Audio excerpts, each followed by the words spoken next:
Hello everyone and welcome back. Today we are diving headfirst into a story that is, well, it's just epic. We're talking about Egypt's incredible, nearly century-long fight for real, costly freedom. I mean, this is a story of debt, defiance, revolution, and a nation's powerful struggle to stop being a chess piece in someone else's imperial game. Let's get straight into it. All right, so here's how we're going to break this whole saga down. First up, how did Britain even get its foot in the door? Then we'll see how the Egyptian people started to push back hard. We'll look at the so-called independence they got, which was more of a political trick than anything else. Then things get really interesting with the army's revolution, leading to the final explosive showdown at the Suez Canal. And we'll wrap up by looking at the kind of nation that was forged in all this fire. Let's go. Okay, so let's set the scene. We're in the late 19th century, and the way Britain took over Egypt, it wasn't with some big dramatic invasion, not at first. No, the British were way more clever than that. It all boiled down to one thing, really: money. A massive, crippling mountain of debt that Egypt found itself under. And this is where you can see the dominoes start to fall, one by one. You see, Egyptians were already fed up. A nationalist officer named ʻUrabi led a revolt in 1879 against all the foreign control. But instead of winning them freedom, it gave the British the perfect excuse they'd been waiting for. They sailed in, crushed the revolt, and then just stayed. And that little stay turned into a full-blown 70-year occupation, which they made official in 1914, slapping the label of British Protectorate on Egypt. And this was the excuse. 100 million pounds. Just let that number sink in for a moment. We're talking about the 1880s. This debt was the golden key that let the British walk right in. Their official line was, "Oh, we're just here to help you manage your finances." Yeah, right, managing the finances. We all know what that really means, don't we? It means managing the country. And as soon as they were in, Britain got to work. And what they did, man, it was straight out of the colonial playbook, page 1. They basically turned the entire country into a giant cotton farm to feed their own textile mills back home. They didn't care about growing food for the Egyptian people, so suddenly Egypt had to import food to survive. And all those new railways and ports they built, they all led to one place, the sea, to get that cotton onto British ships as fast as humanly possible. But here's the thing, you can only push people so far, no? All that exploitation, the humiliation, and then the massive sacrifices they were forced to make during World War I, it was like a pressure cooker just waiting to explode. The anger that was simmering just below the surface was about to boil over. And this is where the real story of resistance kicks off. Now get this number. During a war that had absolutely nothing to do with them, the British forced 1.2 million Egyptian men into what they called labor corps. They were shipped off to the front lines to dig trenches and haul supplies. The cost in human lives was just immense, and it planted seeds of pure hatred in every town and village. For millions of Egyptians, this wasn't politics anymore. This was personal. And into this simmering pot of anger steps the man of the hour, Saad Zaghloul. Now, this wasn't some young firebrand. He was a respected lawyer, a judge, a guy who knew the system inside and out. And because he knew it so well, he saw exactly how it was rigged against his people. He was the one who would take all that raw, unfocused anger and shape it into a political weapon the British couldn't just ignore. And his message? It was genius in its simplicity. It cut through everything. It didn't matter if you were a poor farmer, a rich pasha, or a student in Cairo. Zaghloul's idea was that all Egyptians, deep down, wanted the exact same thing: full independence, no strings attached. And he built a whole new political party around this idea, the Waft Party. It's a great name, by the way. Waft means the delegation, because that was their first big plan, to send a delegation to Paris to plead for Egypt's freedom. So what did the British do? The same thing they always do, right? They arrested him. And that was the spark. The whole country just erupted. But this wasn't chaos. Oh no, this was smart. This was organized. People boycotted British goods, held huge peaceful protests. And this was the killer move. They went on general strike, bringing the entire colonial money-making machine to a dead stop. It was a masterclass in showing an empire that you can't rule a people who simply refuse to be ruled. And you know what? It actually worked.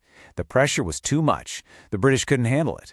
So in 1922, they made a big show of granting Egypt its independence. But, and there's always a but with empires, isn't there? This independence was a sham. It was a clever political move designed to get people to calm down, while Britain kept all the real power for itself.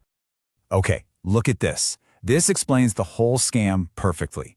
On the left is what Egypt got. The fancy titles, a parliament, a prime minister. It all looks great, no? But check out the column on the right. Britain kept control of the four things that really matter: the Suez Canal, the army, all foreign interests, and the entire country of Sudan. So basically, they handed over the keys to the front door, but kept the keys to the treasury, the armory, and the main highway. Some deal, huh? But the people weren't fooled, not for a second. Just check out these election results from 1924. It's not just a win, it's a total demolition. Zaghloul's Waft Party got 179 seats. Everyone else combined, including the king's yes-men, got practically nothing. It was proof that the people were behind the Waft. But here's the heartbreaking part. Having the people on your side doesn't mean a thing when the king and the British can just ignore you. And this whole situation just led to decades of utter chaos. Imagine a political circus with three ringmasters: the People's Parliament, a power-hungry king, and the British forever pulling strings in the background. The result? Get this, over 30 different governments in 28 years. How can anything get done? Even a treaty in 1936 that was supposed to end the occupation was a joke. And you know what happens when there's a vacuum like that, right? Something new, and often something radical, rushes in to fill it. So while the politicians were busy playing their games, another group was watching from the barracks, and they were not impressed. These were young, patriotic officers in the army. They were sick of the corruption, sick of the weak king, and absolutely fed up with the British still hanging around. They decided that if the politicians wouldn't fix the country, they would. Every story has a breaking point. For these officers, it was the 1948 war. The Egyptian army's performance was a disaster, a total humiliation. And these guys were on the front lines. They saw it firsthand. The faulty weapons, the incompetent generals, the clueless orders from the palace. For them, it was proof that the entire system was rotten from the top down. It had to go. So what do? They go underground. They form this secret group, the Free Officers Movement. And leading them was this magnetic, really driven guy named Gamal Abdel Nasser. His plan was simple and brutal. Step 1, get rid of the king. Step 2, kick the British out for good. No more negotiations, no more half measures. They wanted it all. And when they decided to move, they moved fast.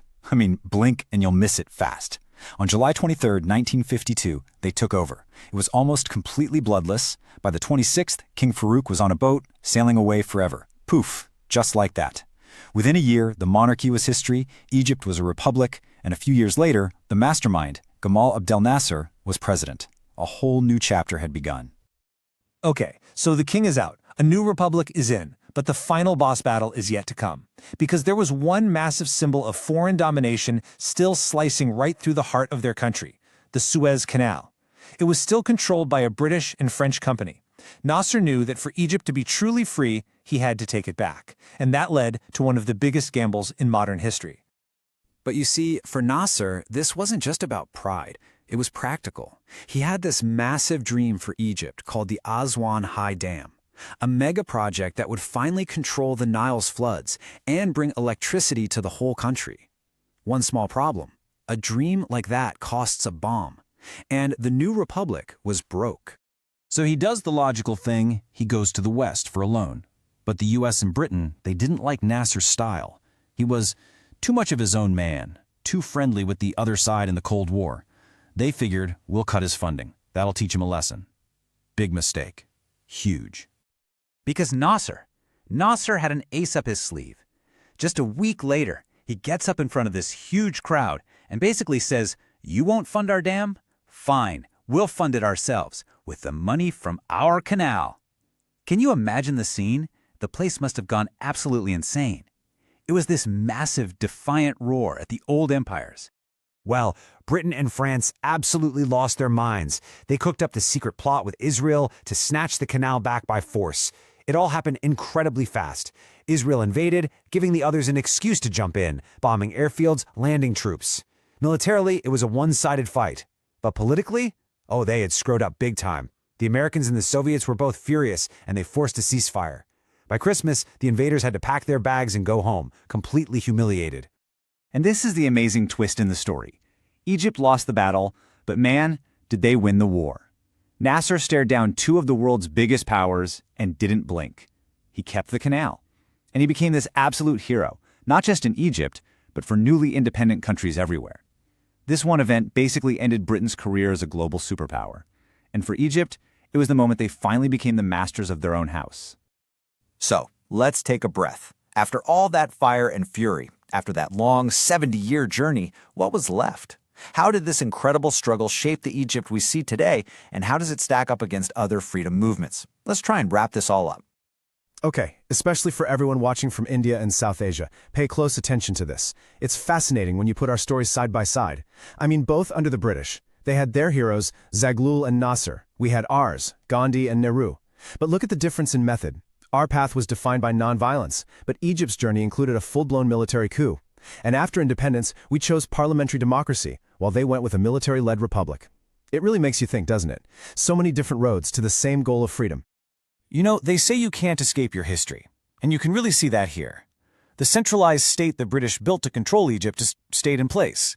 The military simply took over from the colonial officers. The economy for years was stuck in that cotton-first model. But it's a mixed bag, really. On the flip side, that long, hard fight created this incredibly powerful sense of Egyptian identity. And of course, they control the Suez Canal, one of the most vital waterways on the planet. So I want to leave you with this one final question to chew on. There's no doubt Egypt won its freedom. They fought for it, and they won. But it makes you wonder, in our modern world of global finance, geopolitics, and all the pressures that come with it, what does it mean to be truly free? It's a question not just for Egypt, but for India, for all of us. When does the struggle for self-determination really end? And that's a wrap for today's Explainer. Seriously, if you found this story as fascinating as I did, you have to check out our website. The link is right there in the description. We've put together super detailed notes and a brilliant mind map that'll make revising this whole topic a breeze.